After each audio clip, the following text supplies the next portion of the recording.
programang ito ay rated SPG. Striktong patnubay at gabay ng magulang ang kailangan. Maaaring may masiselang tema, lengguwahe, karahasan, sexual, horror o droga na hindi angkop sa mga bata. Tuluyan nang ikinulong ni Rigor si Santino kahit anong pagmamakaawa ni Marites kay Rigor at lumuhod pa sa harap nito. Ngunit tinalikuran lang ni Rigor si Marites habang nakaluhod ito. Kaya wala nang nagawa si Marites kundi umiyak na lang at nilapitan si Santino.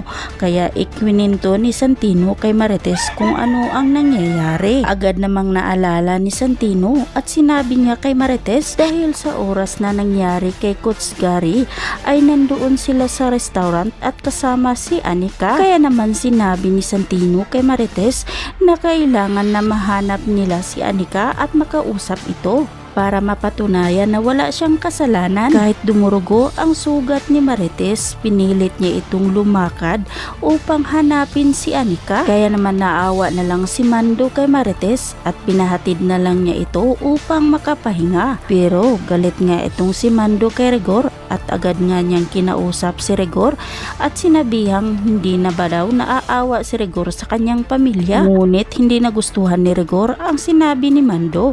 Kaya naman sinigawan niya agad itong si Mando at sinabihan na wala nga daw pakialam si Mando sa kanilang sitwasyon. Ngunit iginiit naman ni Mando kay Rigor na hindi nga daw siya naniniwala na may kasalanan si Santino. At iginiit pa ni Mando kay Rigor na magkaibigan sila, kaya itinuring na niya itong si Santino na pamangkin at hindi nga siya naniniwala na magagawa ni Santino ang pagpaslang ng isang tao. At dagdag pa ni Mando kay Rigor na hindi siya magtataka, isang araw ay iiwanan na lang siya ng kanyang pamilya. Habang si Anika naman ay pumunta na nga ito sa gym kung saan nangyayari na pinaslang itong si Coach Gary.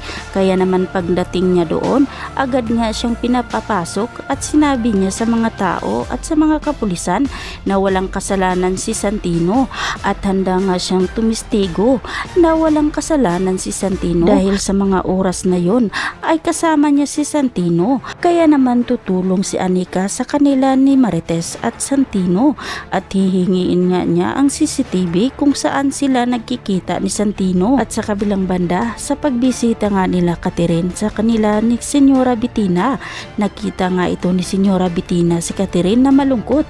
Kaya natanong niya ito kung bakit nga daw malungkot itong si Catherine. Kaya dito na nga sinabi ni Catherine sa kanyang mamita na sinasaktan siya ni David. Ngunit sinabi lang ni Senyora Bettina kay Catherine na baka naman daw ay kasalanan ni Catherine kaya nagawang saktan ni David si Catherine. Wala pa ring magagawa si Catherine kahit magsumbong siya kay Senyora Bettina dahil kakampihan rin naman niya si David. Habang si David naman ay palihim namang pumasok sa opisina ni Senyor Facundo at hinahalungkat niya ang mga papeles at may hinahanap ito. Ngunit nang marinig niya na parang may papasok, kaya dali-dali niya itong niligpit ang mga papeles. Kaya naman naabutan si David sa ama ni Catherine at gulat na gulat ito dahil wala ngang karapatan si David na pumasok sa kwarto. Kaya naman hindi maiwasan sa ama ni Catherine na maghihinala ng masama kay David. Habang sila Tanggol naman at ang mga kagrupo nito, nakabalik na nga sila sa hideout galing sa kanilang laboratory. Kaya pinaalalahanan sila ni Marcelo na nakita na nga daw nila ang laboratory.